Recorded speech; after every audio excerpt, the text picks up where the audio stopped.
e agradeço a todas as pessoas que estão aqui presentes. Portanto, o meu nome é Luís Nascimento.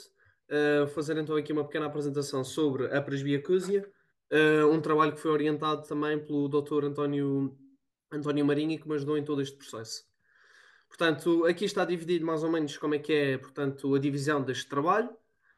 E começo então por introduzir este tema. Portanto, a presbiacúsia então é definida por uma perda auditiva associada ao envelhecimento e que ocorre de forma bilateral e simétrica, ou seja, de igual forma em ambos os ouvidos. E é uma doença cuja epidemiologia está cada vez, portanto, ou seja, é uma doença com uma prevalência cada vez maior na população, devido àquilo que é o envelhecimento cada vez maior, ao facto de termos cada vez mais uma população envelhecida.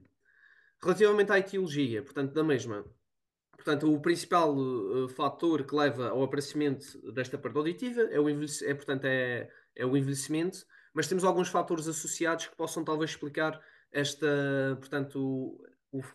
doença. Temos então assim aquilo que chamamos de fatores, digamos, naturais, que são fatores que têm sido estudados e que procuram, no fundo,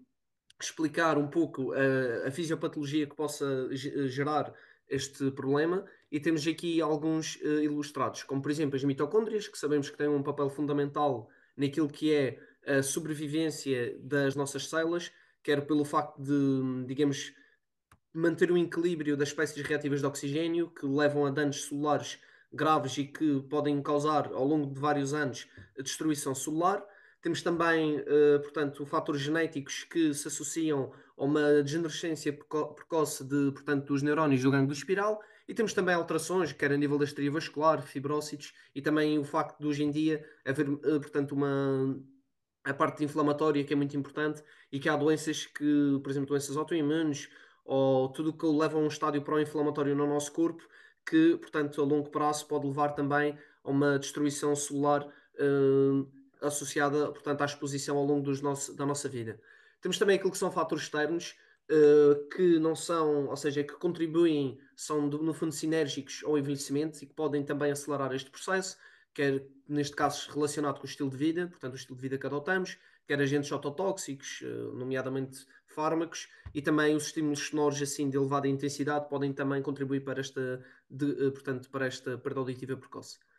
Relativamente ao diagnóstico, portanto, como já sabem, o diagnóstico baseia-se numa história clínica primeiro e um exame objetivo, e depois o audiograma tonal e focal são fundamentais e vão-nos ajudar muito nesta caminhada, sendo que também a imagiologia pode ser importante, nomeadamente para despistar, no fundo, algum traumatismo ou doenças, no fundo, afecções mais a nível do sistema nervoso, a ressonância também pode ter o seu papel. Relativamente ao tratamento, portanto, o tratamento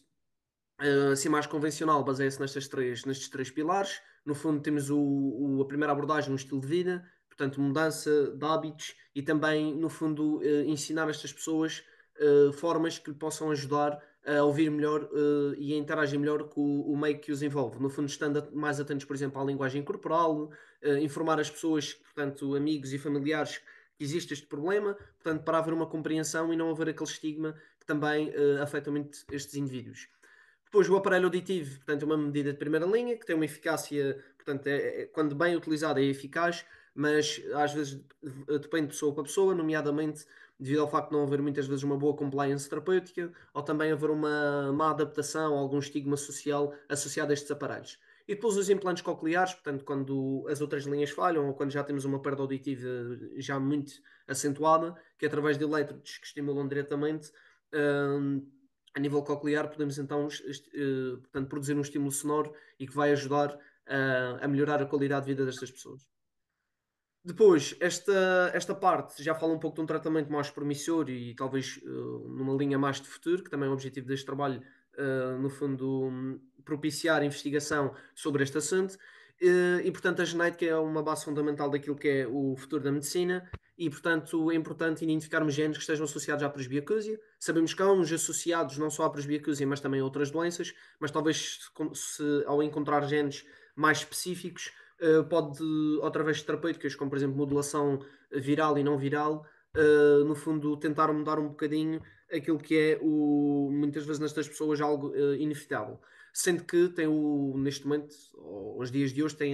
ou seja, o problema de ser dispendioso e não ser algo acessível em todos os hospitais. Depois, em termos a nível celular, portanto, o uso de células estaminais ou promover a transdiferenciação das células de suporte cocleares em células ciliadas, no caso de houver falta destas células, poderá ser também uma terapêutica a ter em conta. E também uma terapêutica anti-apoptótica, que no fundo o objetivo é, através do uso de alguns inibidores, adiar aquilo que é a morte celular, ou então através de estímulo de fatores de sobrevivência celulares, que é fundamental, por exemplo, nos neurónios, e que podem, digamos que, evitar uma morte precoce destas células. Relativamente ao prognóstico e complicações, portanto, o tratamento precoce é fundamental para melhorar a qualidade de vida e evitar complicações, porque a complicação aqui não é só a perda auditiva, é tudo o que está associado à mesma. E aqui existem várias, portanto, complicações, como por exemplo a demência, a depressão e o isolamento social, muito associados, não é, ao facto destas pessoas não conseguirem ter uma boa, portanto, comunicação, não conseguirem, portanto, ter uma boa relação social e acabam também por se isolar e sentirem-se um pouco envergonhadas e deixam também de se autoestimularem e isso no fundo contribui para um desgaste psicológico e também para uma menor estimulação do córtex cerebral que a longo prazo parece estar associado também ao aumento da probabilidade de vir a desenvolver demência. Depois também o desequilíbrio e quedas devido ao facto, pronto, da cóclea também estar muito associado a uma proximidade com a região vestibular no ouvido interno e portanto também parece estar associado a um fator de risco para para estas quedas que também são um fator de muita comorbilidade nos indivíduos de idade mais avançada. Relativamente à conclusão, portanto, é importante a realização de novos estudos que permitem compreender melhor as causas da patologia e também apelar bastante à investigação futura, de forma a encontrar novos tratamentos e, eventualmente, num futuro, talvez não tão perto, mas encontrar a cura desta doença. E, por fim, nunca esquecer que o mais importante é compreender e tratar precocemente o doente, porque cada doente